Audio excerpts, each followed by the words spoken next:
All right. Round 3. Third time's a charm. Right. So, Patrick Mason, as as you know, we've known each other a long time, though we haven't talked in 2 decades. Right. It's been interesting to watch you go from the ward mission leader who I would go on exchanges with while you were at Notre Dame to becoming the Mormon rock star that you pretty much have become. Now I see your name everywhere whenever there's some sort of controversial issue within the church. And maybe you can kind of give us an idea of how you got there. Yeah, I think I'd dispute the rock star claim. I mean, there are actual Mormon rock stars. I'm not one of them. But no, it was a total fluke in a way that. So I got a job in 2011 at Claremont Graduate University, which is in Southern California, and the job title was the Howard W. Hunter Chair of Mormon Studies. And so this is 2011. What happens in 2012? Mitt Romney runs for president. He becomes the Republican nominee for president, right?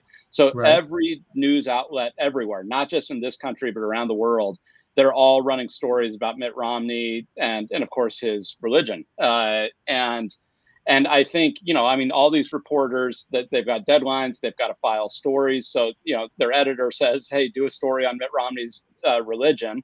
And they just like Google Mormon, scholar, like university, like expert, right? Something like that. And simply by virtue of me having it in my job title, I started getting all these calls from reporters. And one of the things I learned is that like once you're in one story, then somebody else picks you up because they see you in that story and they say, oh, here's the guy that I should call. And then you stay in people's Rolodex. And so just over time, I've had that opportunity to stay in people's Rolodex and people keep finding me, even though I've moved to Utah State University now, but I still have Mormon in my job title. Now I'm the Leonard Arrington Chair of Mormon History and Culture.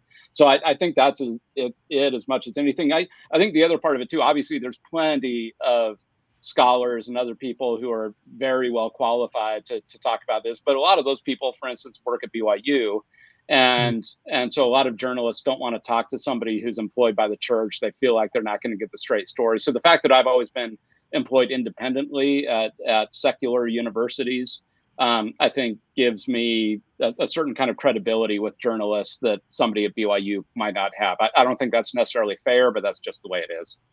Do you ever feel like, even though you're not employed by the church, I mean, I think sometimes just as members, we feel almost when we're asked questions about our faith, we kind of represent the church anyway.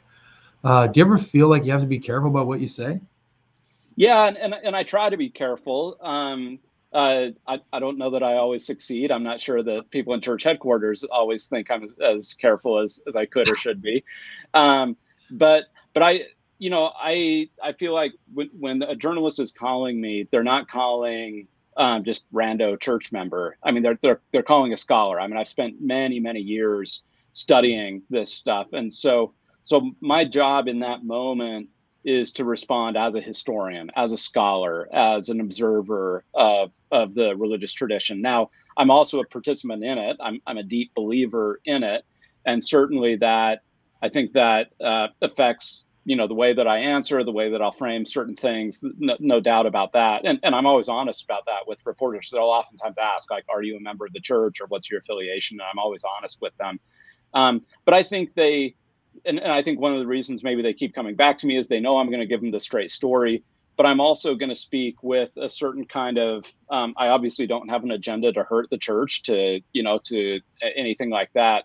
So they're going to get a viewpoint that I think is both critical in the sense of like critical thinking, or just kind of I'm going to look at things critically and through the eyes of a scholar, but also from the perspective of somebody who's on the inside and understands this religion from the inside out. So.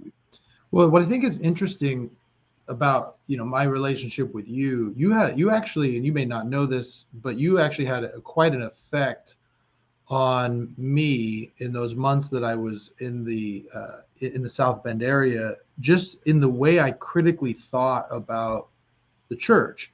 Because you tend to have, in my experience, you tend to have kind of two camps when it comes to this stuff. You have what a lot of people call the Mormon apologist, right? And then you kind of have the people who are super antagonistic, and there's not a lot of people in the middle there. And you definitely, I felt, was always a straight shooter, and it came through in discussions that we would have on exchanges, or we would go to somebody's house who wasn't a member, and they would say something that traditional members would be like, that's a little off the wall. And you would be like, oh yeah, here's the church history part of that. And it'd be like, oh, wow, I've never even thought about that. And that came through in the book that you wrote. I've been reading Planted, Belief and Belonging in an Age of Doubt. And it's clear that you've spent a long time really thinking this through, but also you are not afraid to shy away from controversial issues and calling them out as controversial. Yeah. Well, and for me, I think a lot of people see that as a kind of tension or a kind of paradox. For me, actually, one flows from the other. It's precisely because of the confidence that I have, the spiritual experiences I've had within the church, my own deep conviction of the theology and of the core claims of the Church of Jesus Christ of Latter-day Saints. It's precisely that bedrock belief that is deep in my bones that gives me the freedom to talk about anything, right? So if I see problems, I can talk about problems. If I whether in the past or the present, because I'm not like the truthfulness of the church or my commitment to it isn't constantly being relitigated. Not that I'm not open to new ideas or new perspectives. I always want to hear what people have to say. I'm constantly learning new things. But it's precisely my deep conviction that gives me the freedom to consider all points of view and to not be afraid of critical or hard things. It's interesting that you bring that up, because I know there's often times when we said off air, I told you, for some reason, I've kind of been a sounding board for a lot of people who are going through faith crisis. And as I shared before, I went through a brief faith crisis of my own, just based on some circumstances. And mine wasn't doctrinal per se, it was just life circumstances. But it's really interesting when they'll share the stuff that's bothering them, and I'll just be like, yeah, I've heard that, and they're just like, that doesn't bother you? And I'm like, I mean, I got questions, but I don't, it doesn't necessarily cause me to struggle the way that some do. And that kind of puts me into a quote from your book that you put in here. And I kind of wanted to go down this road. You mentioned in the first chapter of your book, we can have hard conversations, indeed, for many reasons, not the least of which are the many challenges attendant to living in a secular age. We must have them. Firstly, why do you think we must have these hard conversations now? Because we don't live in a bubble. For a good stretch of the church's history, especially when it was basically an Intermountain West church, so basically in the pioneer era and for the first 2/3 of the 20th century, Mormons really did live in a kind of bubble. I mean, not completely. I mean, they were never totally cut off from the rest of culture. They read newspapers, they knew what was going on, but all of their points of reference, their authority figures, all the things that mediated truth for them, were all basically internal, and they were very much able to have a kind of us versus them mentality, and the world outside is evil and threatening. Don't trust anything you hear there. All the truth that we need is in Zion. And that served the church really well in many respects, but that's not the world we live anymore. I mean, basically, as soon as the internet came about, the cracks were already starting to show long before that, but the internet really turned those cracks into chasms where I mean, everybody just carries around in their pocket, all this information, and with the, just a few keystrokes, or with a voice search, you can come up with all kinds of information. And because we have been conditioned to trust the authority of that device in our hands, or to trust whatever we see on the internet, what that means is the church doesn't exert that kind of authority over truth anymore. It's not the only arbiter of truth. It's just one voice among many. That's what it means to be in a secular age. I mean, religion doesn't have any special authority anymore. It's just one authority out of many. And so in terms of like functionally, or the way people live their lives. And so once that happened, once the church loses that monopoly on its own story, on its own narrative, on being the arbiter of truth, even for its own members, it means that we can't avoid the hard conversations anymore. We have to. So if we try to run away from them, it looks like we're hiding. It looks like we've got something to hide, because again, anybody can find any of this information online. So that's why I don't think we chose this, and for a while, I think people, and still today, some people want to keep this at arm's length. But the fact of the matter is, and anybody with kids absolutely knows this, right? That whatever comes up on that screen, that's what truth is. Yeah. And so that's what we have to reckon with. So, it's interesting you bring that up, that you said some people still don't want to have the hard conversations. And I just wonder, what do you think makes these conversations so hard? I think they're hard. Like, what is it about people that I noticed this when I went through my own faith crisis. I remember my best friend, I've known him since 7th grade, and I just confided him and said, I'm really struggling with some things going on. And after a conversation, he kind of said, well, Josh, there must be something going on in your life that you're not telling me that is, and I got offended, because I was like, okay, hold on a second. Like, at the time, I think I was serving the Elders Quorum presidency. I'd just gone out of a bishopric. I'd been an Elders Quorum. And I was like going down the list. I was like, I do my home teaching. Nobody does that. I was like, I pay my tithing. I go to church every Sunday. I can't think of 3 weeks in a row that I've missed, and I go, so no, there's nothing going on.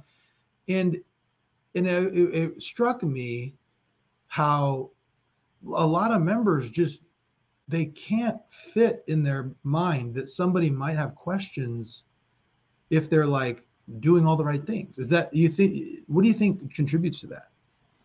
Yeah, I think that's right. I mean, I think we're not good at these conversations because we haven't learned how to be good at these conversations. I mean, we just haven't cultivated that muscle, and it is something. It's something you have to learn how to do. Nobody comes out of the womb knowing how to have hard, complex conversations.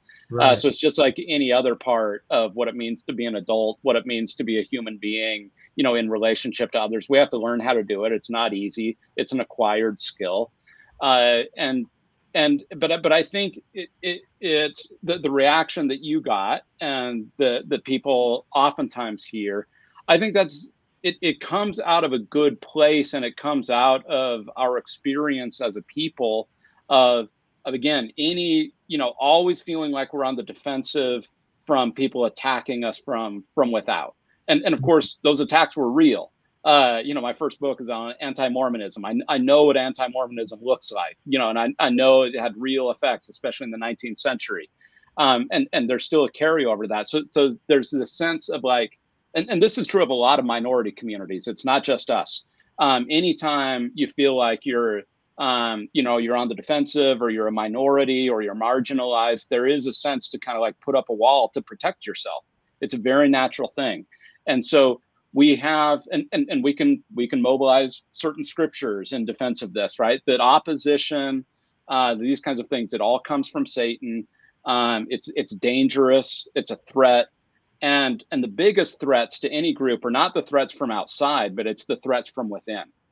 And so this sense of like, when somebody has questions, when they have doubts, when they have concerns, and they express this, like that's far more threatening to the community than anything coming from outside, because it might actually, what if there's something to those questions? What if there's something to those kinds of things? And so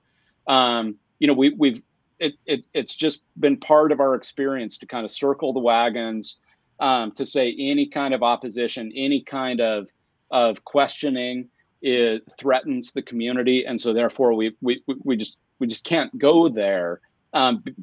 There's a certain kind of fragility, and there's a certain sense of like tenuousness that doesn't allow for that kind of internal critique.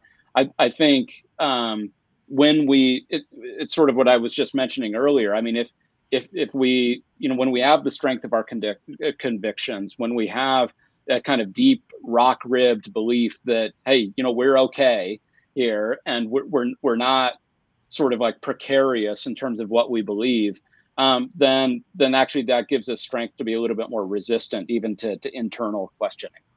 Yeah. It's funny because I often wonder when someone, like, I have found myself in situations where there's just this natural, I guess, a tendency from members of the church to just defend, even if the defense is really indefensible. Right. I can remember a time when something came up that I think it might have been, I can't remember if it had something to do with the priesthood being withheld from African Americans, or something to do with polygamy and some of the questionable practices during that. And somebody in the middle of class was like trying to kind of defend something and I go, time out. Like, can we not do that? Can we not try to justify something that sounds really kind of not okay? I mean, yeah. And I remember leaving there going, why can't we just accept that maybe these men who are prophets were also men infallible? I guess, do you think that is a question of not being, I don't know, like you're very confident in your faith. Do you think that maybe there's a part of that is confidence based? Maybe. Again, I don't want to sort of cast shade on other people's faith or the depth of their devotion, because oftentimes we hear this from people who are deeply committed. It's sometimes it's a lack of exposure to other ideas. Sometimes, again, it's a feeling of being threatened, of being part of a minority, but I think when we defend the indefensible, that's actually a betrayal of our own theology. I think on two different fronts. One, it's a betrayal of the 13th article of faith. Right. It's not we believe in anything that the church has ever done and its members. It's no, we believe in what's true and what's lovely and of good report and praiseworthy. And if something is not true or lovely, of good report or praiseworthy, I don't want to believe in those things. Right. I don't want to build my faith on a foundation of sand. So I think we don't do ourselves any favors when we go down that route. But then fundamentally what it is, and I don't mean this to sound harsh or judgmental, but when we defend those things, when we show a kind of inability to talk about our own sinfulness, either my own personally or ours own as a people, either past or present, that's a certain kind of denial of the atonement of Jesus Christ. And again, I don't mean that to sound overly harsh or judgmental, but when we cannot admit sin, either our own or somebody else's, it also means that we're not opening ourselves up to the mission of the Savior. And so this is not the church of Brigham Young. It's not the church of Joseph Smith or of Russell Nelson or of Patrick Mason or of Josh Edlow. I mean, we're all part of it. It's part of we're all part of the Latter-day Saints part of it. But sure. First and foremost, it's the Church of Jesus Christ. And so do we believe that Jesus can save his church? Do we believe that Jesus can redeem his church? Do we believe that Jesus can redeem his prophets? I believe yes. And so what that does is, once if you really believe in that, if you really believe that Jesus redeems history, that lowers the stakes. I don't need Brigham Young to be perfect anymore because Jesus redeems all things. I don't need Joseph Smith to be perfect. I don't need Patrick Mason to be perfect because I believe in the saving power of an infinite and eternal atonement. And so when we construct these edifices in which it's so hard for us to admit sin, that also means it's hard for us to admit the Savior into his own church. That's interesting. I've never really thought of it that way. That's interesting. You know, on that topic, you know, I ask my listeners if they want to pose a question to somebody coming on the podcast anonymously, they can. And somebody kind of on this topic, I think it's an appropriate place to ask, how can prophets be men infallible, in need of grace extended, but also only teach truth? Well, they don't. It would be my answer. Yeah.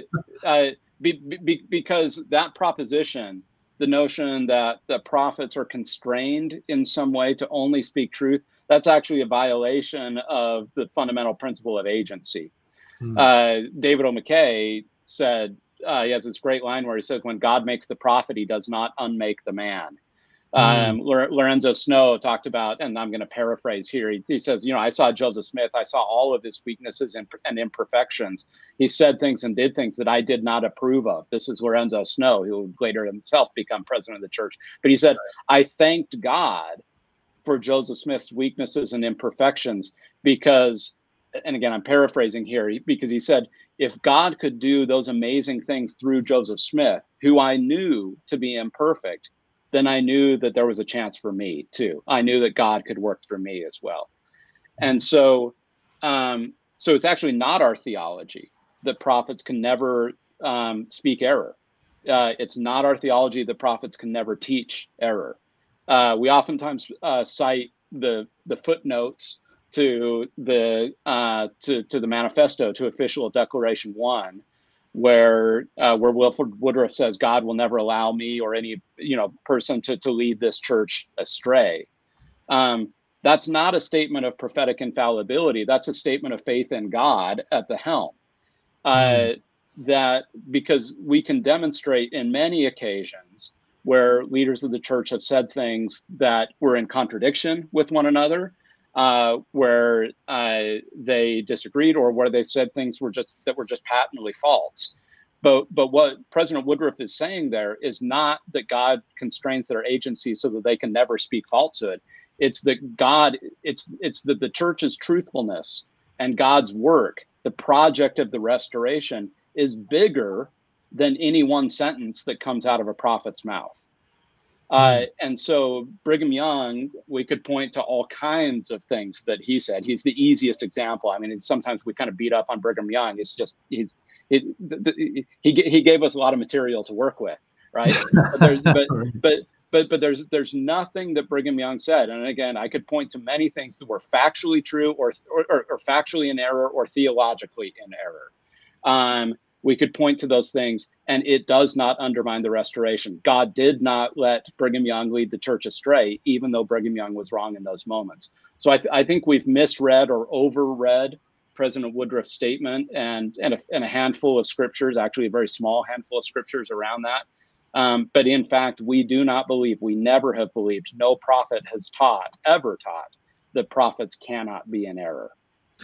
Yeah, isn't that interesting how so much, I don't know if this is a culture thing or what, but there are so many things that come into, I guess, what's the word, like the zeitgeist, or like the kind of the Mormon way that just never was doctrinal in the first place. Like, the one I use is caffeinated soft drinks. Like, that's never been a rule, and for years, I didn't drink anything with caffeine in it at all. And then just one day I kind of realized, I go, this isn't even the rule. I don't even know why I'm not. I remember I went to a movie and they didn't have anything without sugar or caffeine. And I was like, well, I guess I'm drinking water. And I go, this isn't even a rule. I don't even know what I'm doing. But there's a lot of stuff like that. And so, Yeah, and I do think, in everything that I just said about prophets, and I think your point is a really good one. There's a danger of swinging the pendulum too far the other way, right? So mhm. I do think that sort of culturally the pendulum has been swung in excess, in terms of thinking about prophets as infallible, prophets as incapable of making a mistake or speaking error. That's just not doctrinally true. But if we overcorrect, if we let the pendulum swing too far the other way, then I mean, you can very quickly imagine what the opposite of that is, oh, there's no such thing as prophets. Oh, I mean, they're just human beings, right? If they can make mistakes, well, then what makes them special? Why follow them at all? Why sustain them at all? And so now we've swung the pendulum all the way to the other side, where now you reject the possibility of God speaking through human beings as prophets and apostles, because as an overcorrection from the other sides. And as human beings, we do this all the time, right? I mean, this is what we do. We tend towards the extremes, but actually the truth is somewhere in the middle. That actually the doctrine of the restored gospel of Jesus Christ is that God calls flawed and imperfect people, God calls human beings, ordinary people, to do extraordinary things. And he gives them callings, and he empowers them to do that. He works through them, gives them grace to make mistakes. And we see this, and I think we accept this at the local level. We know how this works in our own callings. We know how this works basically for bishops and Relief Society presidents. There is nothing in Scripture or in prophetic teaching that says that the calling of a prophet and apostle is categorically different in any way than the way that God works through us. Now these are men who have spent their lifetimes in service, and so I think their souls become refined over time, as hopefully ours do as well. So maybe they get better at it. But it's not categoric, that the process is not categorically different than what God does with any one of us. And so that's that's a harder position to hold. That's a more complex position to hold. It's much easier to say, I'm going to sustain a prophet who's just going to be a ventriloquist dummy for God and who's never going to make a mistake. That's an easy prophet to follow, right? Or it would be easier to say, they're just human beings, so I'm going to reject everything they say. I mean, they don't have any special authority over me. That's an easy position to hold as well. The much harder thing to do, the more rigorous and faith challenging and faith invigorating thing to do, is to hold that position in the middle, to acknowledge their humanity, but to also acknowledge that God has called them and God can do special things through ordinary people.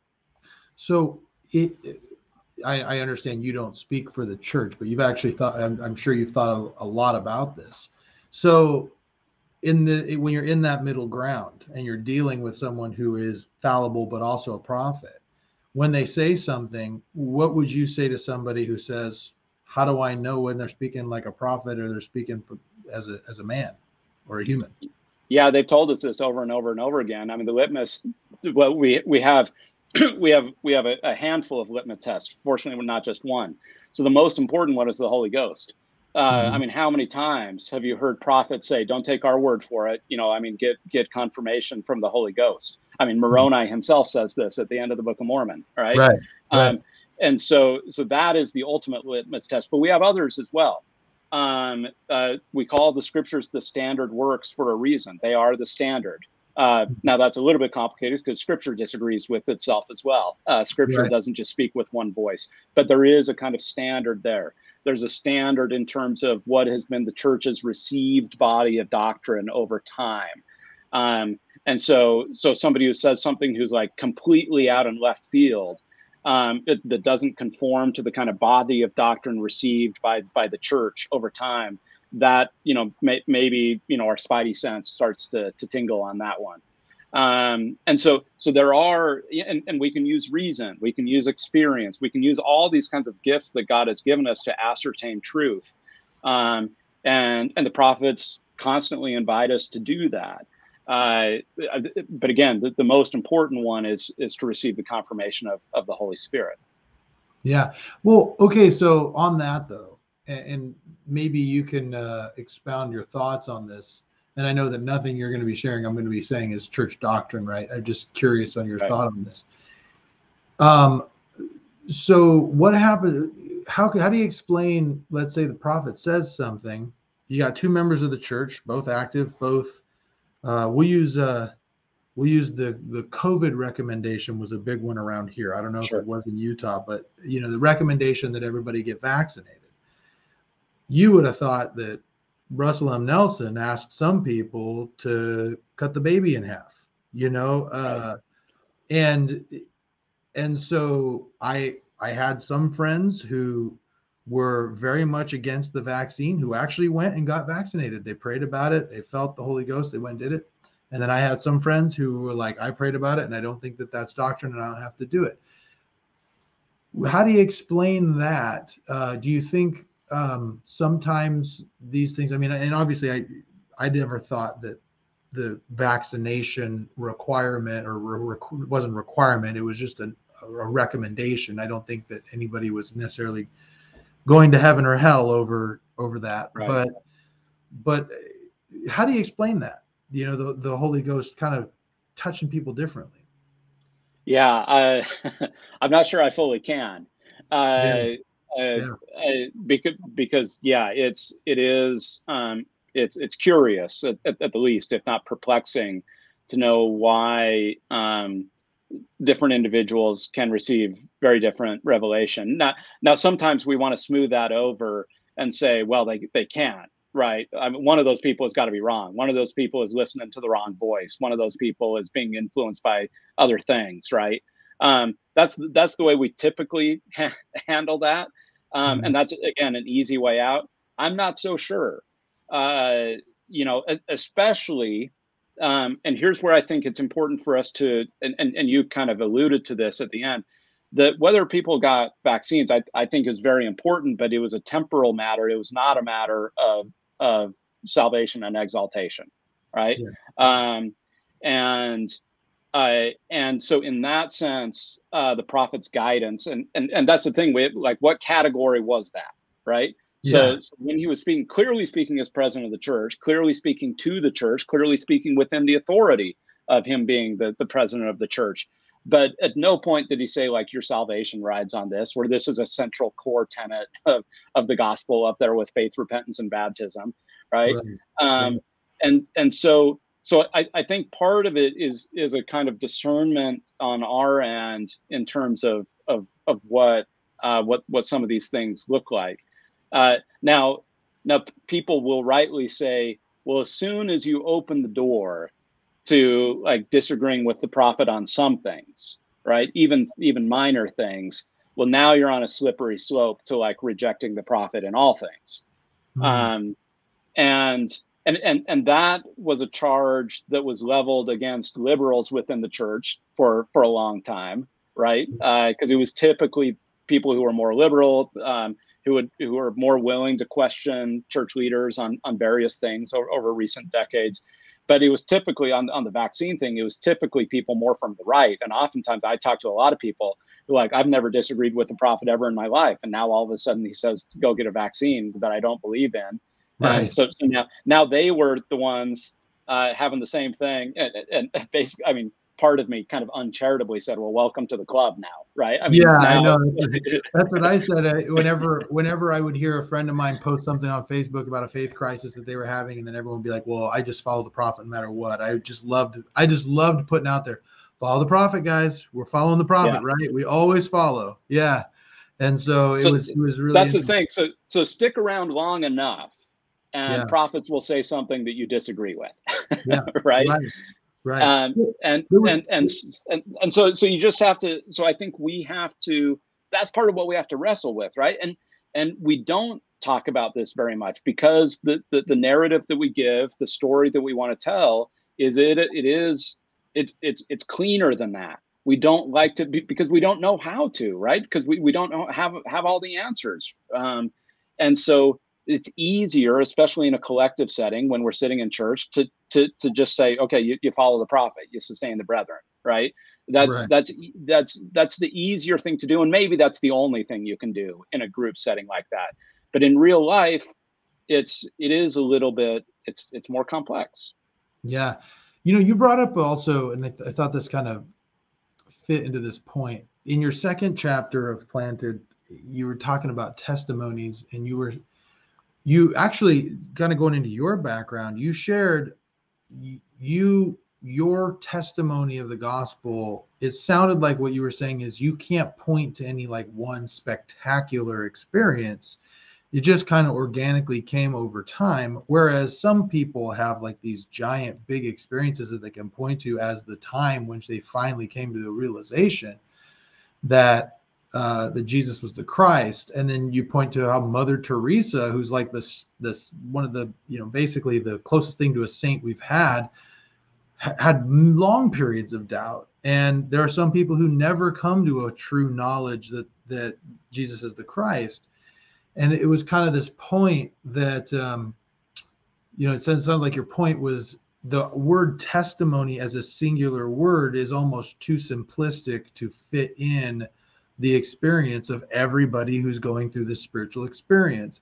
Do you think that maybe the same way in people being touched by the Holy Ghost might be kind of that same similar thing? Yeah, absolutely. I mean, I can't account for the movement of the Holy Spirit. Because going back to South Bend when we knew each other, I don't think you were the missionary who did that. I'm pretty sure you weren't. But so my wife is a convert. She joined the church, and I met her there at church in South Bend, and she was an undergraduate student at Notre Dame, and her roommate. After my wife joined the church, her roommate kind of got interested in, and Melissa was kind of sharing the gospel with her. And so Melissa gave her a Book of Mormon, and this roommate of hers, like, she was just nothing if not totally serious about this. I mean, so I went over with the missionaries to teach her the first discussion, and I saw her Book of Mormon. She had already gone all the way through it. She had highlighted it. She had marked it. She had little tabs in it, all this kind of stuff. Like, she was serious about this. She had been praying about it, even before the missionaries arrived.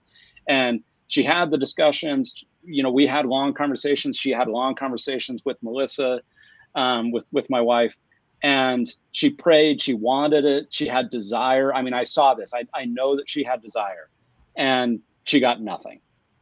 Like, no response, no answer. Like, and again, we have simplistic ways to, she didn't really want it, or I mean, like I saw, I mean, I've seen people put in a lot less effort and with a lot less desire get confident. So how is it that she got nothing? I can't account for that. And so to some degree, I just have to chalk up the movements of the Holy Spirit to mystery. We don't like that, because we like formulas. We like, hey, read, ponder, pray, and you'll get your confirmation. And that formula does work for a lot of people, but it doesn't work for everybody. And I think when we talk about testimony, when we talk about, God's interactions with us, I just think we have to be a little bit more generous and a little bit more open to the fact that maybe it's not a mathematical formula. Maybe we can't always predict exactly the way that God's Spirit is going to work. Yeah. And, it's funny you bring that up. You mentioned something in your book that I think kind of fed into something that Tony Overbay, when I did a podcast with him on faith crisis, he's a therapist, and he mentioned the role of DNA, and you kind of talk about this too. He goes, there are some things we talk about free agency and DNA. He goes, my example, like he said, there was alcoholism in his family, and because there was alcoholism in his family, now that contributed to him having these kind of deadened neurotransmitters, which resulted in ADHD. Now that colors his free agency, right? That colors his ability. And so, and you kind of say in your book, agency, you very well laid out intelligences to spirit children to physical, and how there's genetics that feel into it, but then there's also environment, and there's all these other things that filter our agency in certain ways. And Tony was kind of saying, well, I think the atonement is there to also make up for those things that affect your agency as well. And perhaps those same filters affect people's ability to feel the Holy Ghost in the same way. I mean, I don't know anything about your wife's friend, but maybe there's something there that some people they don't. We know in the scriptures it says that people feel the Holy Spirit in different ways. So maybe that has something to do with it. I don't know. I totally agree. I mean, there are all these things. I mean, as the hymn says, sorrows that the eye can't see, right? Or just genetic, sometimes even things that we're not aware of. You know, that's the condition, our ability, and we know this. There's now lots of good research that talks about how anxiety and depression seriously affect people's ability, to communicate or to feel God's presence. Yeah. And a host of other things. Think about abuse, or think about stress. I mean, all kinds of things. Sure. And so I just think we just have to be more generous with each other, and we have to be again. I believe that God is constantly reaching out after all of their children. Our heavenly parents are always reaching out after us, but we live on this side of the veil, right? And it is awfully complicated. And I completely agree with what he said, that the atonement of Jesus Christ, part of what it's going to do is it's going to equalize all those things eventually. But a lot of that stuff is not going to get equalized in this life, and we just have to allow for that. And it's hard though, because we don't want to admit it, right? But that's just the reality of it. And we even see within families, right? I mean, certain kids are more predisposed than others towards religiosity. So I mean, so it's really hard to figure out why this works for some people, why it's so hard for others. Yeah, so a couple of the questions that came through were actually very specific and in what they ask about this topic of faith crisis. But you'll start with one that seemed to be asked a few times, which was just, how can I best support someone going through a faith crisis? Yeah, I think that the most that is such a great question, because it's so much better than the question of like, how can I than the opposite. Nobody would ever ask it so bluntly, but sometimes the sense is like, there's a sense of like not seeing other people as they go through this, right? Or denying that it's happening, denying that it's real. So I think even the question, how can I help somebody, or how can I be with somebody, that already suggests a kind of love and empathy, which is really important. And I think the most important thing, the most fundamental thing is to continue to value the relationship, that the relationship is more important than the position or the issue or the, whatever things that person is going through. This is what love looks like. And so whether it's a friend, a family member, a ward member, whoever it is, that we don't reduce somebody to their faith crisis, or we don't reduce somebody to their relationship to the church. That if we got to love somebody, again, whether it be a spouse or friend, a ward member, we met them at church and we came to love them in church, and then they leave church, guess what? They're still the same person, right? Maybe they changed some of their ideas, but that person that we came to love is still the same person. And so when we the last thing we want to do is make our relationships conditional upon somebody's relationship to the church. We need to see people as people, not as active, inactive, semi-active, former Mormon, ex-Mormon, true blue Mormon. I mean, all those kinds of categories. We use categories because we have to, but what's more important is the person right in front of us. Yeah, I had a friend a few years back. I actually went to go visit him, and we were taking a drive a few hours, and as we drove, I hadn't seen him in years, and so I asked him. He actually lived real close to a temple, and I said, "How cool is it to be like 5 minutes from the temple?" And he said, "I don't go." And then he kind of shared with me he had stopped going to church, and one thing that he said that really struck me was, I asked him, I go, "Well, like, is there anything you miss about the church?" And he goes, "Well, I miss the camaraderie." And I said, "Well, can't you still just hang out with your buddies like you did before? I mean, is there anything stopping you?" And he said, "As soon as I left the church, all the calls stopped, and I don't know why that is. I remember one of my friends, when I talked to him about it, he said, "Well, once once they stop coming to church, I kind of stop having things in common with them. And I'm like, you don't like the same movies? You don't like the same music? You know what I mean? You don't like the same sports teams anymore? I mean, it just seems kind of, so yeah, I think that the important thing is like, I think you just keep being their friend as they're going through it. Yeah, exactly. I mean, yeah, and look, it will change things, because ours is a religion that that is so high demand and totalizing, and it's such a big part of our life, and the way we raise our kids, and what we do with our free time, and what we do on the weekends, and so forth. So naturally, that was a big part of our conversations with that person, right, with that friend, Sure. or with that family member. And so if they remove themselves from that, and obviously, oftentimes there's some sensitivities, there's some rawness, maybe sometimes some anger, other things like that. So that part of our life, and what we used to talk about, isn't going to be there, and certainly not in the same way. So you're right. All those other things hopefully are still there, but it also means maybe we have to try a little harder to find some other things, right? To fill that gap.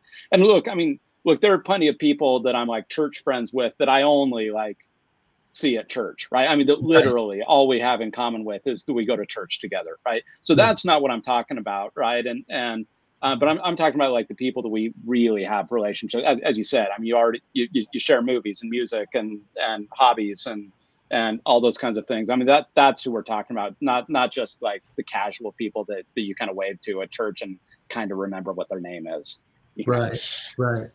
A couple of more questions that came through, and I'll kind of lump these together. And these actually came from people who shared with me also, this is something they're going through right now. And one was, what advice can you give to someone in a mixed faith marriage? And what advice would you give for both spouses?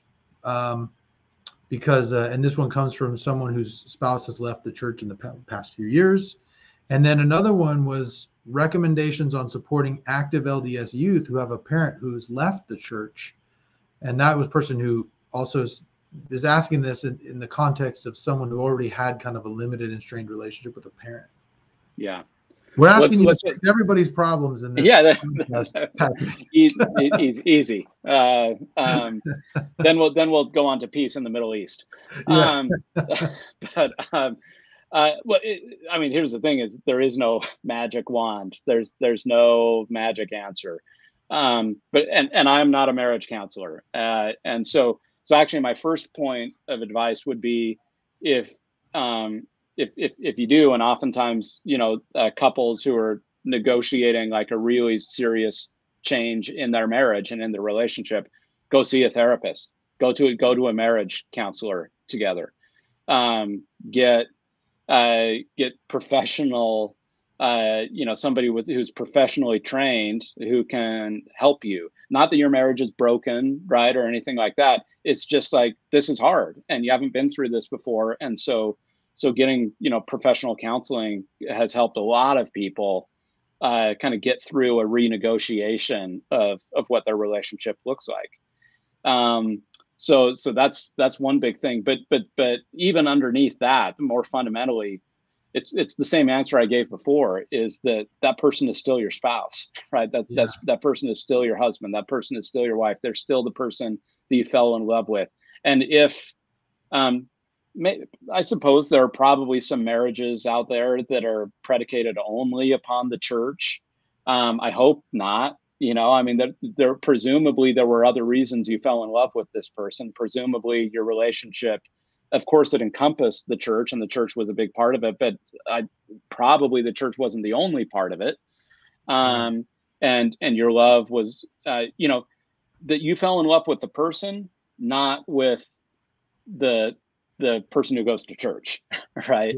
Yeah. Not just any old person who goes to church. You fell in love with this specific person with all of their gifts and talents and flaws and everything else. And so that person is still there.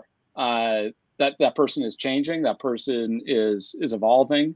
That's what happens in life.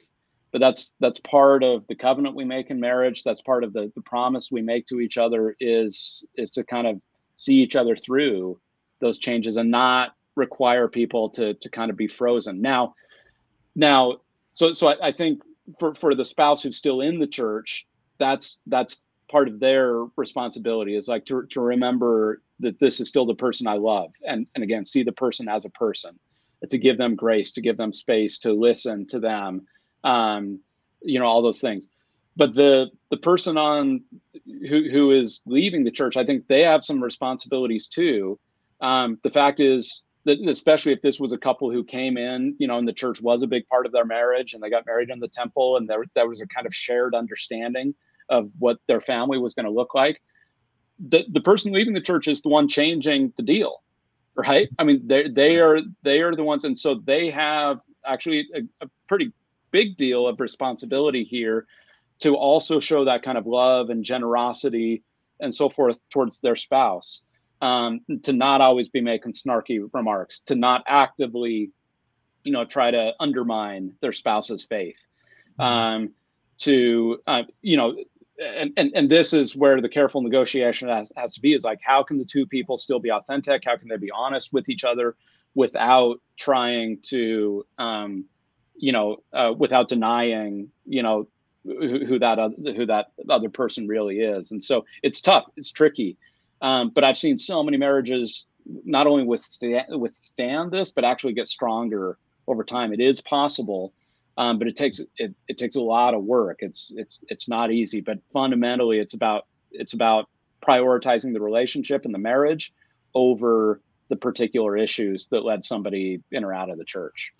Yeah, it's interesting because, and this is my own view on some things, and I think something that maybe I would say is a past mistake, which was never doctrine, but it was kind of a cultural norm and still kind of is there's kind of this belief, and I've heard it on my mission and in various different places when I was a young single adult, where they would say, any two active members of the church could get married and make it work. And I think that to some extent it could be true, because the church, when you are an active member of the church, it really does envelop your entire life. It is a way of life more than a religion. And but what happens, like I've heard of a number of people, and I've also noticed, this is something kind of a little bit on a tangent, but I'm noticing there's a lot of faith crisis surrounding when marriages fail, or are failing. But what happens when the two things you had, like I know a number of people who've said, well, the only things we had in common were the church and physical attraction, and now we're in our 40s, not as attractive as we once were, and now and now the husband or the wife are no longer going to church.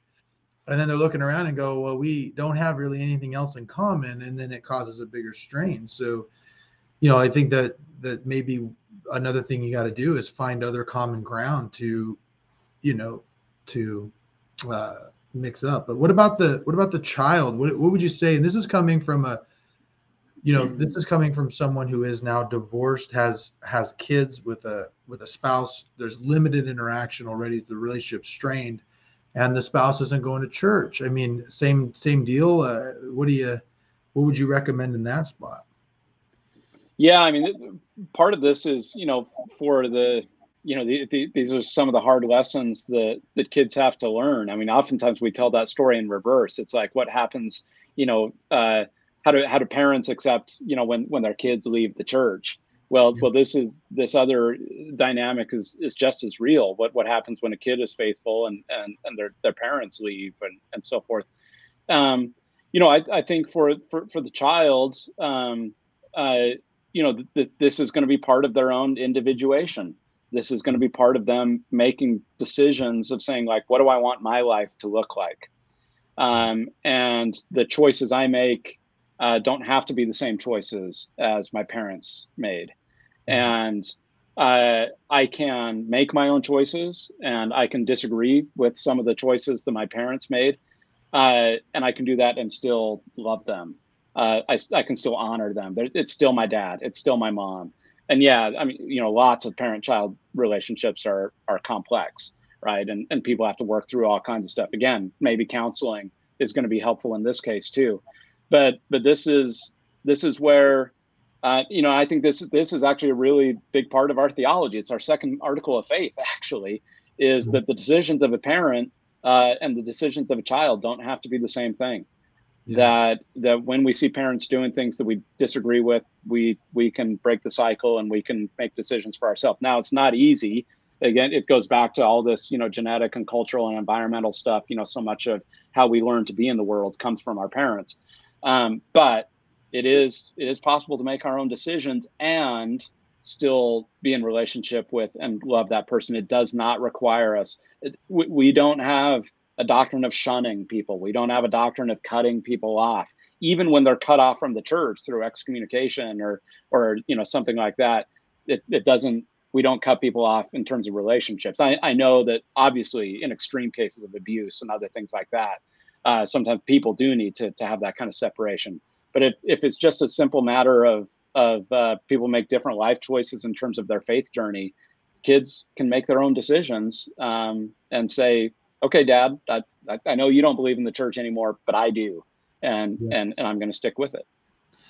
Yeah, on that same topic, of faith, just generally in faith crisis, are you noticing just in your travels and in your work that there's a specific type of person that tends to be prone to faith crisis? I don't know. I actually have a friend who, who's starting to do some research on this and hoping to do a kind of a big scale a project asking that exact question, because I don't think we have great data on this. So all I have is sort of anecdotal evidence, and I can't find any precise patterns, because I see people, liberal, conservative, raised in the church, convert, and things like this. So we do have some research around it, but nothing where I feel like that there are absolute predictable patterns. Except, I mean, the one thing we know for sure is that generationally there's just a huge difference. That in terms of just the numbers falling off a cliff in terms of baby boomers versus Gen X versus millennials versus Gen Z, with each successive generation, affiliation with the church and sort of sticking with it into adulthood, the numbers are plummeting. So right now with Gen Z, I mean, the jury's still out because they're still growing up, still entering into adulthood. But right now, the numbers are not good. It's, at least in the United States, it's between a quarter and a third. Highest would be 40%, but probably more like a third are sticking with the church into adulthood. That's compared to their grandparents, baby boomers, that were like 75, 80%. And are you saying, when you say the church, do you mean the LDS church or just religion? Yeah, the LDS church. So these are broader trends across the board in terms of religion, and actually Mormons do slightly better than other religions. Here we've always outperformed the rest of the country.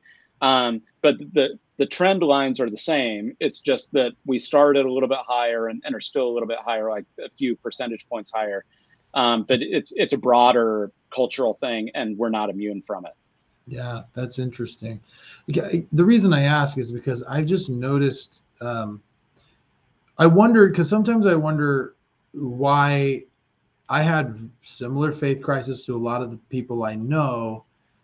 And I'm like, what was it that made me choose to stay versus all the many people who choose to leave? And I've wondered how much my upbringing was not traditional or very orthodox.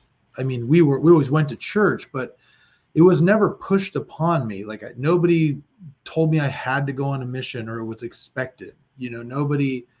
My dad is a convert. He was Jewish. Became a member when I was 4. Actually converted right before I left on my mission. Like he struggled with his his testimony and some demons throughout my life, at least. And now he's a super strong member of the church and it's turned into being an amazing guy. But but yeah, like I wonder how much of I ultimately had to choose for myself whether I was going to go on a mission and whether I was going to stick with it versus it kind of being hooped upon me. Whereas some of the people who, particularly people who have been kind of almost sheltered within the church, tend to in later life, at least from my generation, the what I call the 90s seminary kids tend to kind of leave. I don't know if you've noticed anything anecdotally. Yeah, I mean, yeah, I would. Again, I'm really interested in what the research is going to say when my friend does this big research project. My hypothesis, and it's only that at this point, is that sort of strongly authoritarian, dualistic, kind of rules-based Mormonism that's imposed on people. I think that there's a kind of brittleness to that. I mean, either you're going to follow in that path, right, and just be, you know, kind of a chip off the old block, or it's just too brittle, and it doesn't work over the long term. That's my hypothesis, but I could be totally wrong about that, and I want to know. We just don't know enough. We don't have enough data to know for sure what the patterns are, both of what leads people into a kind of faith crisis, faith transition, or what gives people the tools to be resilient. And that's actually the question that my friend is more interested in is, okay, for people who have gone through this, like who succeeded, like in the sense of like, from our perspective, it's success means sort of coming out, you know, with your faith intact on the other side. But what were the tools that allowed you to have that kind of spiritual resilience? Was it something about your childhood and the way that you were raised, or something you picked up along the way? Is it personality traits? Is it, you know, what is it? We just don't have enough data yet. Yeah, I can share anecdotally with me. I had a good period where I was really struggling, and it was more in a situation of, like I said, it was more of it wasn't necessarily doctrinal. It was more along the lines of, we had this checklist. You know, every Mormon has a checklist till they're probably about 30, right, of all the things that they're supposed to do.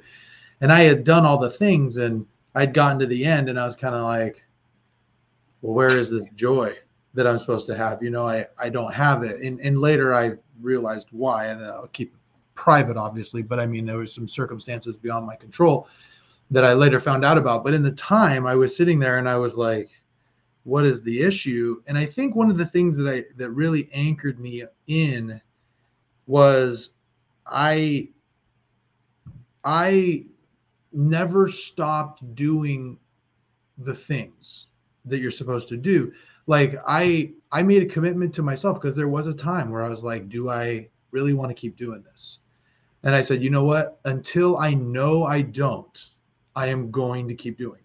Right? I'm just going to keep doing it I'm going to mess up, but I mean, like, I'm going to try my best, and I'm going to be faithful. I'm going to go up there and bear my testimony. If they ask me to give a talk, if they ask me to serve, I'm going to do it. And that, I think, allowed me to continue to have strong spiritual experiences, you know, that reaffirmed my faith, because I was attuned to it. I think there's a lot to that. I actually think, you know, that kind of just showing up and putting yourself in a space where you can be the recipient of that kind of grace. I actually compare it a lot to parenthood, in the sense that what makes for successful parents, as far as I'm concerned, it's like it's the ones who just show up day in and day out.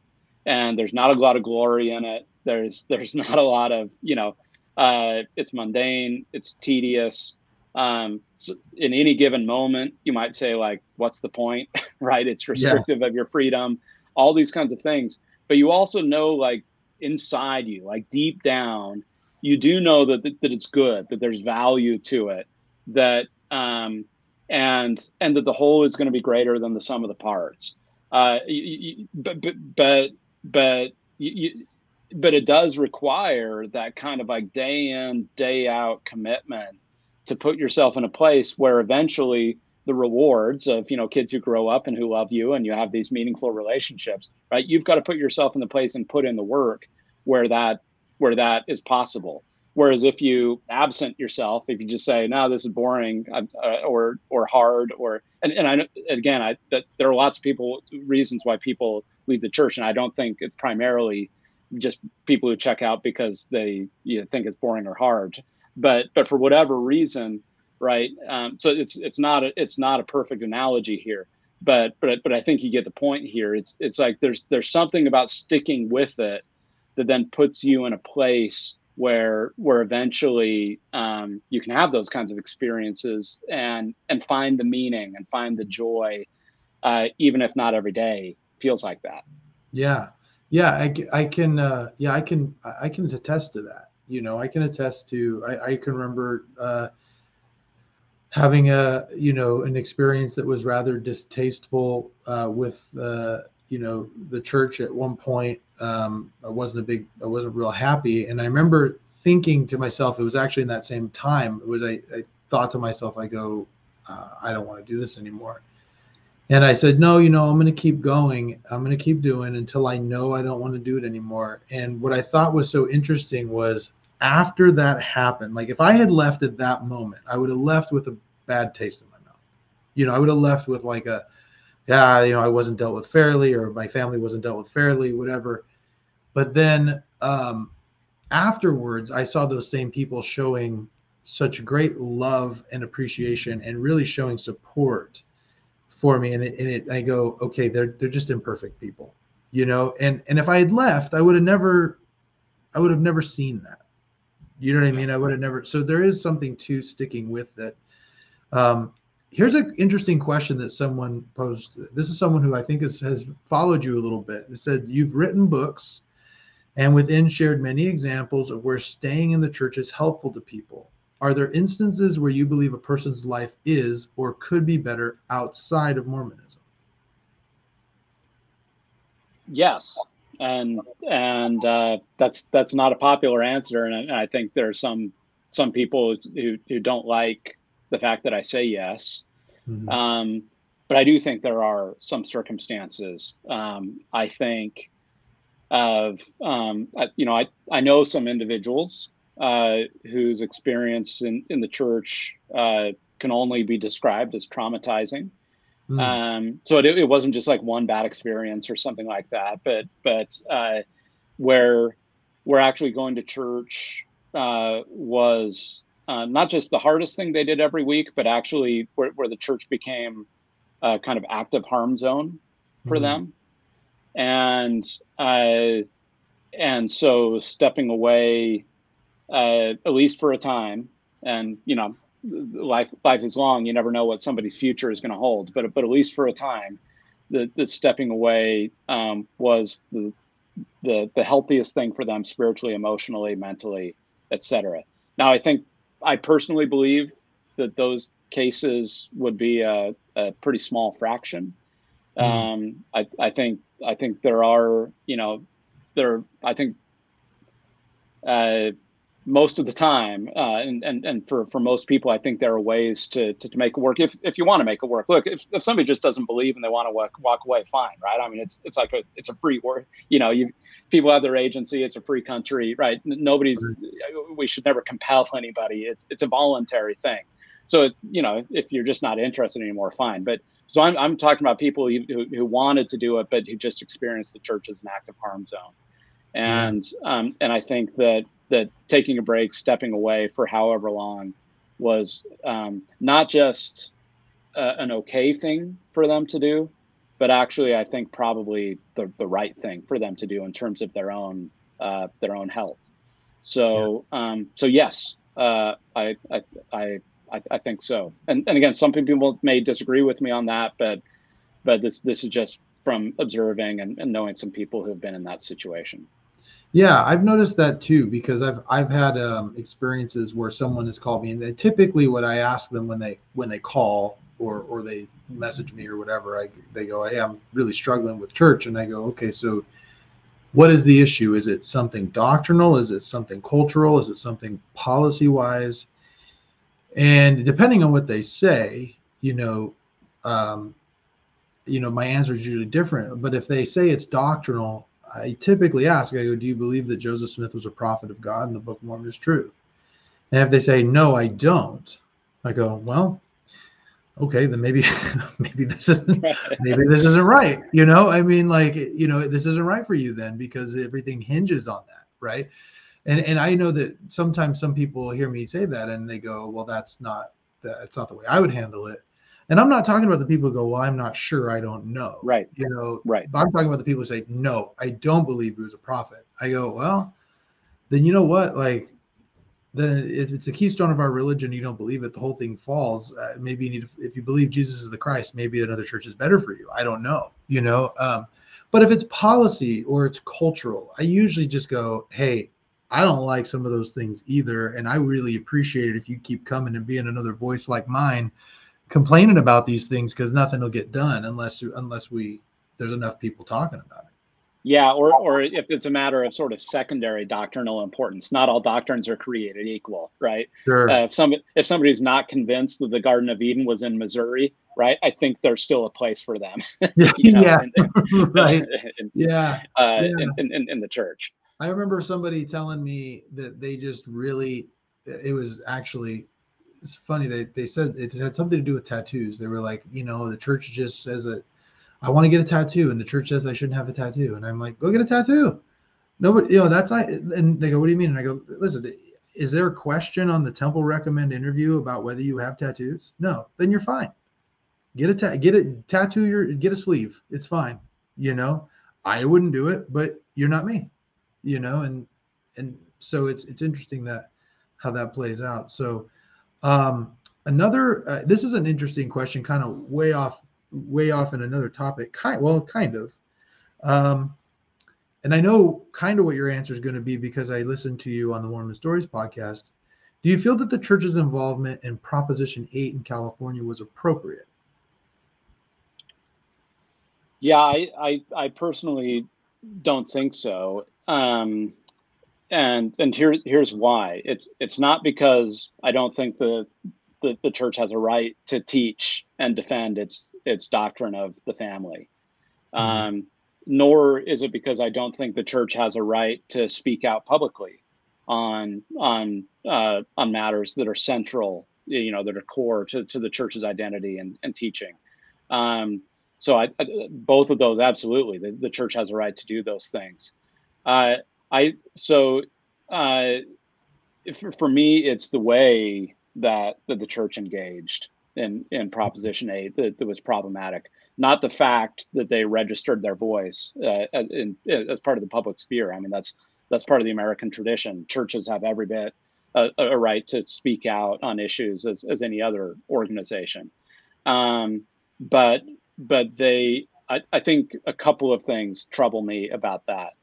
One, it was the way that the church mobilized its members, and not entirely through means that I would say are consonant with D&C 121 in terms of persuasion and long suffering and meekness and gentleness.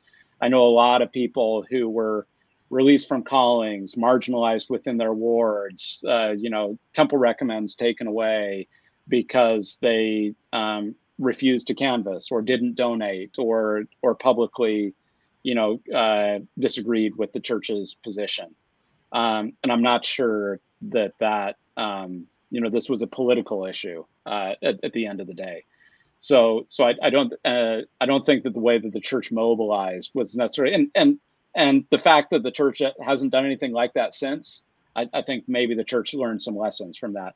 The other thing that I didn't like about what happened in 2008 was the way that the church used and deployed arguments that I think were bad arguments. I think they were relying sometimes on kind of flimsy or contested social scientific evidence. They were using some fear tactics, essentially like that, if we let gay marriages are going to ruin your marriages and they're coming for your children. It was never quite that bald, but that was kind of reading between the lines. I mean, just reading some of the materials that were put out, some of the statements by the church. again, I think they just don't hold up over time, and they actually weren't that strong even in 2008. I mean, I give us grace that, we learn things over time. So I don't hold people in the past to an unreasonable standard. But even at the time, some of those statements I think were built on less than rock solid either data or reasoning. And so, for me, again, it's not the fact that the church spoke out, or the fact, or that the church desired to have laws to protect, traditional families. I don't have a problem with any of that. It was again some of the coercive tactics, and then some of the frankly bad reasoning and bad arguments the church made. Yeah, I know that you mentioned when you were on Mormon Stories that you were actually out of the country when some of that was going on. I was in my first year of law school living in California, and my law school had the largest Lambda legal fraternity, which is the LGBTQ legal fraternity in California, on campus. Wow. And as one of the few Mormons on campus, you could imagine it was not a pretty time for me. And I remember specifically, and it really bothered me, was the day they announced the church was pushing Prop 8, and a member of the Elders Quorum presidency came to my house and said it was my priesthood obligation to give my time, talents, and money to this thing. And I go, I don't think that's true. And I said, and really, I'm in law school and I'm working full time, so I didn't have any time or money, and talent was questionable. So I just was like, I don't really. But I remember thinking, yeah, there were some people who, they were vehemently against it. Steve Young, put a no on 8 on his thing, and the church called him, about it, and it was a real tough time. And I don't know if we here in California ever really truly recovered from that, as far as the relationship with the LGBTQ community, which is quite expansive here in California comparatively. That's definitely true, and but also some of the relationships within the LDS community, right? Yeah. Within wards, within stakes, lingering suspicion, lingering hurt feelings, bad blood, no doubt. People who left the church over this. So, I mean, I moved to California in 2011, so 3 years afterward, and that's it's 3 years later. And still, like, feelings were still so raw and so powerful. I was like, because I had been out of the country. Like, I knew it was a thing. I knew it was kind of a big deal, but like, it was like, I was literally on the other side of the world. And then I moved to California. I'm like, holy cow, like, this was a thing, right? Yeah, it was a big deal. And even now, if you talk, like, even now in California, in, class discussions during Elders Quorum or Sunday school or Relief Society, you'll have people talking about Prop 8 and how great of a thing it was. And I'll be sitting there like, I don't know if that's true. I remember Matt Ball, who was the public relations guy for California, came through and spoke, and he said, I think the church regrets doing that. And boy, members of the church are like, I don't think that's true, and all these things. And I'm like, I don't know how you could deny it. It's been pretty rough ever since.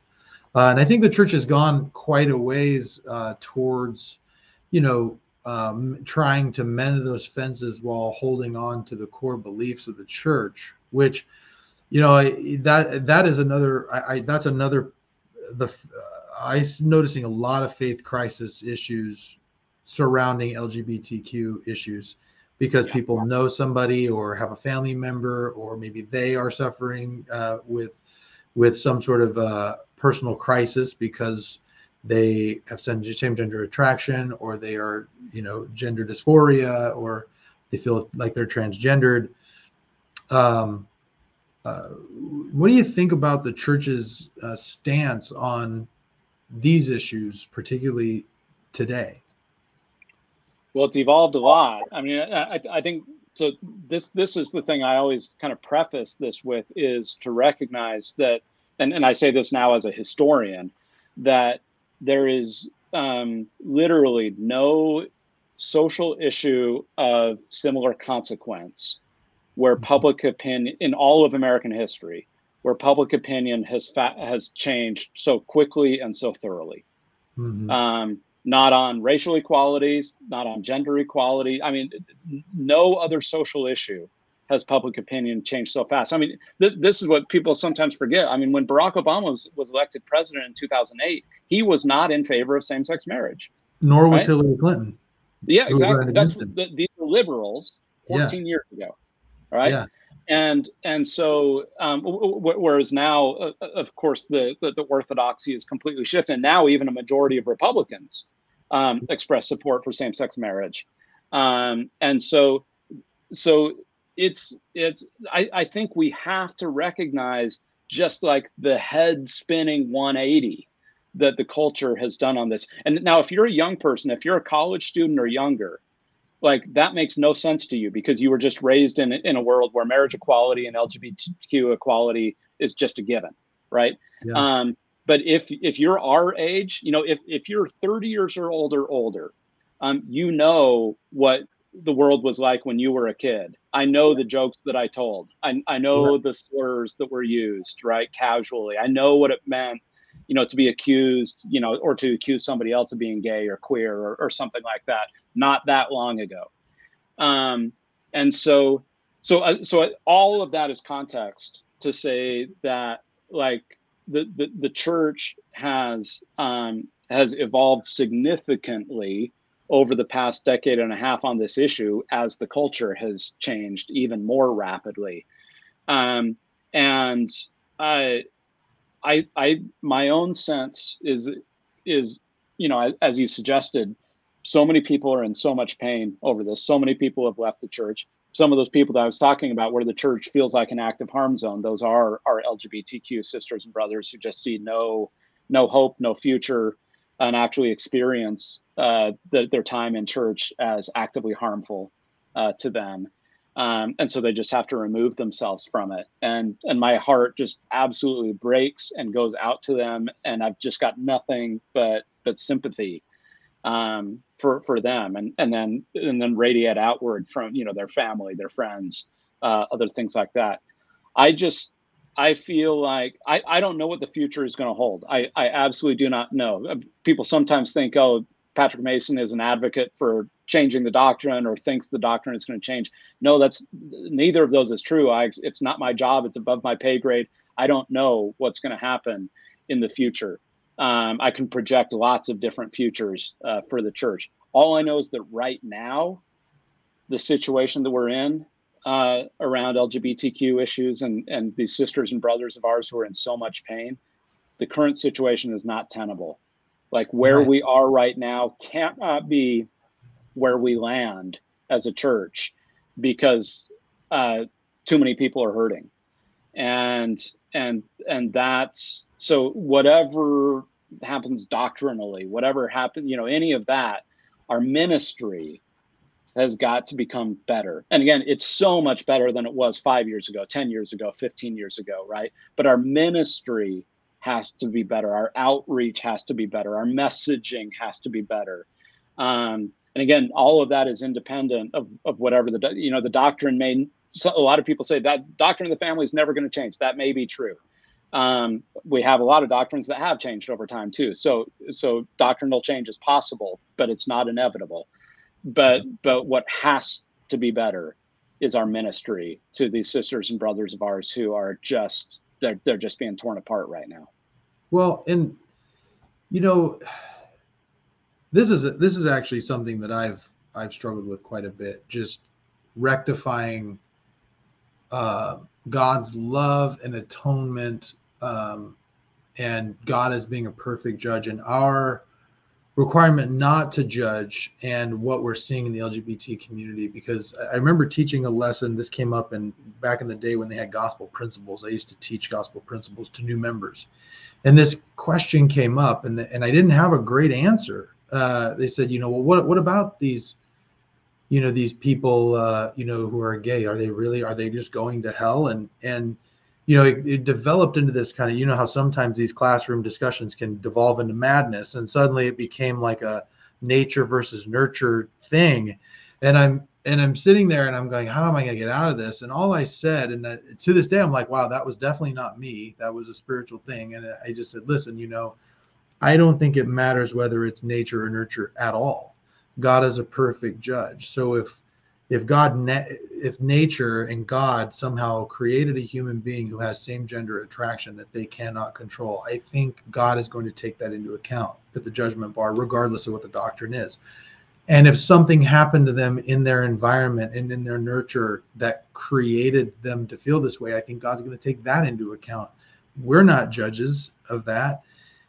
And since then I've gone, there's got to be, I think, in God's love, some better way to reach out to these people. It seems as though the evidence is overwhelming that this is not something that can be controlled at this point. It's obvious. So what do you do? And I don't have an answer. I don't have an answer. Yeah, well, that's the thing. I mean, so we've got a lot of work to do. The scientific data and the personal experience. I mean, we know so much more now than we did even just a few years ago, and so our theology has to respond to that. But even more than that, just our own personal interactions, our personal ministry, and this is why I answered the question earlier: is it ever appropriate for some? Do I ever think it's okay, or would I even give the advice for people to step away? And I answered yes, again, because I don't think God requires people to put themselves in a place where they are spiritually tortured every Sunday, and emotionally and just mentally just put on the rack. And this goes back to what I said at the very beginning of our conversation when we were talking about prophets. Like, I truly, genuinely, deeply believe in an infinite and eternal atonement. And there are so many things, so many answers, so many circumstances, and so many unfairnesses, so much injustice, so much suffering, so much pain in this life, that no amount of church teaching, no number of missionaries, no amount of good stalwart Latter-day Saints are going to address all of that. And so I generally hate punting things like to the next life. Oh God, I'll just take care of it. On some things, this is, at least for now, that's simply what we have to lean on. And so I think life is long and eternity is long. And I think for some of our sisters and brothers who are just, they cannot do it right now because of the church's current teachings, doctrines, and policies, maybe stepping away, and then we trust and lean on God's mercy and Christ's atonement in the long run. I think God has the longer view than we do. In the short term, though, this stuff is just, it's so tough and it's so painful. So another missionary who actually served in South Bend for a time, his last name is escaping me. His first name was Joe. He's now studying to get his PhD in religion from Harvard. And he was on another missionary's podcast from our time there. And he shared something really interesting. He said, it kind of playing into this thought process and continuing revelation, the bulk of religion in history has been written by white men who had enough to eat. And he goes, so as we become more diverse and as we have more people in a place to ask questions, an African American woman is going to ask God questions and receive revelation differently, and we're going to get answers to those things. And as we see we're starting to see slowly, God is starting to call new apostles that are more diverse and from different areas. We may be seeing changes that we wouldn't see. And it'll be interesting to find out what happens. Think about how many people, how many people had a hard time with going to 2-hour church, which I found welcoming. I was like, thank goodness. You know what I mean? And so it'll be interesting to see. I think there's going to be a lot of growth, a lot of growing pains in the church. So Do you ever get a chance to talk to Council of the 12, anything like that? Does anybody, general authorities, do they ever converse with you? No, they're not calling and asking for my opinion on what the church should do. I mean, that's it would actually be highly inappropriate. That's their calling, not mine. I mean, I've had some opportunities to have a few, private conversations with a handful of general authorities. I've consulted with the church history department on a number of different projects. So I've got, and I've, but I actually don't, I don't cultivate those relationships with senior church leaders, with general authorities.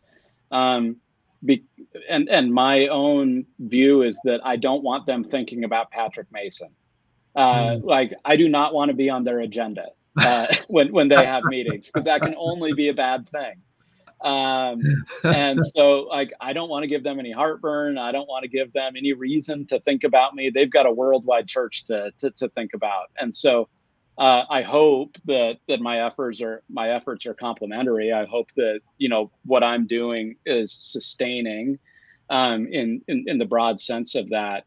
But, when I'm writing books, when I'm having these conversations, like, I'm not talking to them. I'm not, frankly, even thinking about them very much. That they have their role, and I have my role, and we each have our role as church members. So no, I don't.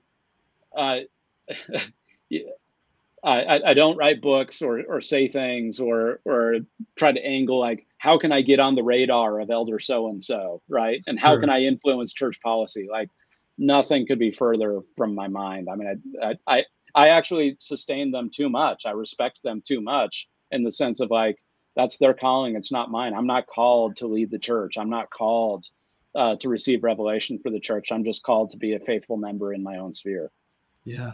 I was going to ask you, because you said something that I thought that was interesting. You're like, I don't want to be on their radar because that can only be trouble. Do you sometimes worry about that? Do you worry about saying something that's going to get, because I mean, that has happened in the past, right? I mean, yeah. And does that concern you? No, not really, because first of all, I'm not employed by the church. That's the biggest thing, right? I mean, I do speak a lot more freely than my friends and colleagues who are at BYU or are employed by the church. So so that gives me a kind of freedom. But again, I genuinely believe in and love the church, and I genuinely sustain the leaders of the church. And so I can't imagine saying anything that would, I mean, I know what the boundaries are. Yeah. I know what makes you a marked man. I know what gets you called into a stake president's office. Right. And I'm not that. I mean, that's just not me. And so I also think that, the church is the church has grown and the church has matured, and so it's learned from some of the things that it did to some of its intellectuals, even just a few decades ago. And I don't see any appetite among church leaders, to sort of clamp down on those kinds of things. So partly it's that I don't see myself ever doing or saying anything that's, that rises to that level, just because of who I am and what I believe. But I also think the church is, by and large, not interested in disciplining its intellectuals. Yeah, it's interesting. The reason I bring that up is I remember when I started telling people I was going to start this podcast, and I told them, I said, yeah, I would like to have guys like Patrick Mason and Tony Overbay, and I plan on having a couple of members who are going to come on later who have left, and why they've left, and some of the things they're doing now that would be surprising to members of the church, and what some of the former members of our community are doing that is really kind of off the beaten path. And when I shared that, a few people said, be careful. This is a road to, getting disciplined. And I go, why? I'm not You know what I mean? But it's like the fact that that's even a thought, I think, is kind of concerning. It is concerning. And so yeah, that actually concerns me because, again, I have had a handful of private conversations with general authorities that don't give me any indication for concern or alarm. I mean, I've had some really interesting, a couple of frank conversations with them where even disagreements, and they aren't worried that we disagree about some things. Right. And so again, we one of the things I always say is that we talk about the Pharisees so much because we understand them so well. I mean, Right. we are really good at building sort of guardrails upon fences, upon moats, upon all these things to protect the things that are most precious to us. So I understand the impulse, but no, I mean, I just lean really heavily on 2 Timothy 1:7, where it says, God has not given us the spirit of fear, but of love and a sound mind and of faith. And so I don't live my religion in a spirit of fear. Yeah. I want to live my religion in a spirit of faith and in a sound mind and of love. And that includes truth telling. It includes talking about hard things, but again, in a spirit of love and in a spirit of faith.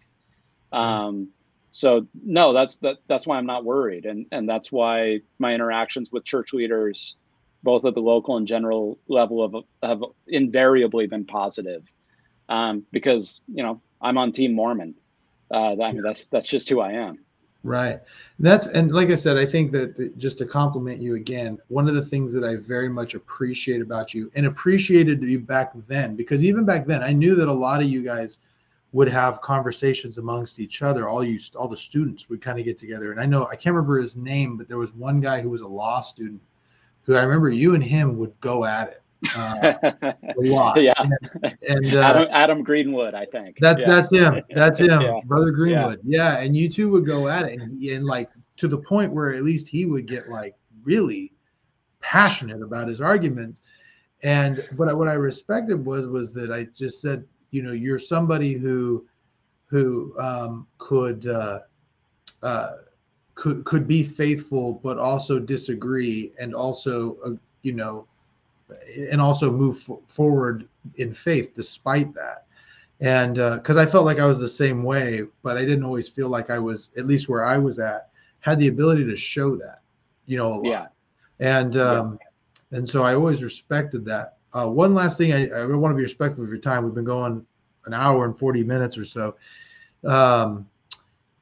Okay, I'm going to ask you this because I'm so interested, and I've been interested in it for 20 years. I remember you telling me when we were on an exchange that you were going to try to write a book for, I think it was your dissertation, your final book, about how the church made a huge slant right when Ezra Taft Benson became the president of the church, and that you were actually getting a little bit of pushback from people about that. And I was like, I want to read that book.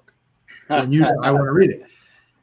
I know, and I emailed you probably 10 years ago asking if you ever wrote it, and you hadn't at that point. Do you still have interest in writing that book, or? Yeah.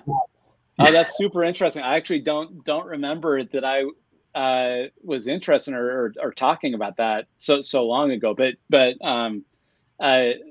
because my dissertation was on something very different, but yes. So I'm actually working on that book right now. Oh, you are? So, yeah. So academic books take a while. So I think, this will be a 2 or 3 year process, but this is the book that I'm actively writing right now, which is, I'm interested in the church's, turn to conservatism, especially in the United States, basically in the second half of the 20th century. So yeah, this semester, the past few months, I've been writing about Ezra Taft Benson. That's the chapter that I'm working on right now. And so it's all going to be about what did it look like when Mormons became conservative? The vast majority of Mormons became conservative in the late 20th century. Yeah. Before that, was it more split, 50-50, or was it always kind of slanted conservative? No, it was very much split. So, I mean, Utah voted for Franklin Roosevelt all 4 times that he was elected president. Wow. We don't always have great numbers on like how did the Mormons vote, but in the 1930s, however Utah went, that's how the Mormons were voting, right? I mean, Right. there were not enough non-Mormons in Utah to sway elections. So no, Mormons voted. The turn to the decisive turn to the Republican Party happened after World War II. It really happened in the 1950s and 1960s. But before that, the church was very diverse politically.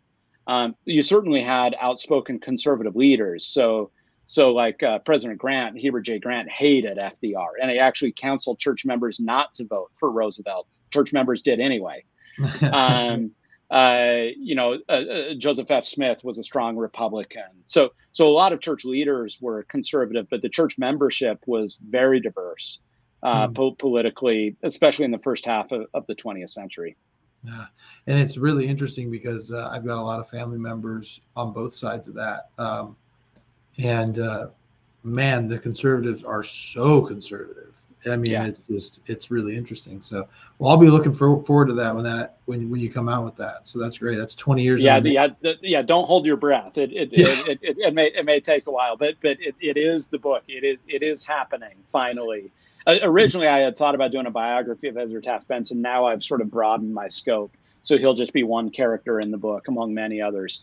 But yeah, finally that book is happening. Oh, well, that's awesome. 20 years later, I guess. 20 years later, that's awesome. Well, I really appreciate you coming on and sharing your thoughts with regard to faith crisis. I think it's going to help a lot of people. I know it's enlightened me, and like I said, your book Planted, just reading through the way you conceptualize things as well. You conceptualize there's a part where you're talking about the tree of life, and the way you talk about that and kind of break things down, it really kind of expands your thought process and makes you feel like even if you are struggling in this, you're not alone, and there are ways that you can navigate through it while holding on to your faith. So I think that's really great. So I appreciate you coming on. We'll have to have you back. To have you back. So yeah, I'd love to. No, thanks for the invitation, Josh. It's been a lot of fun. Yeah, definitely. All right. Well, this has been the Edlow Podcast. Read Planted, Belief and Belonging in an Age of Doubt and Restoration, God's Call to the 21st Century World. And hopefully we'll have Patrick back again soon. We'll see you.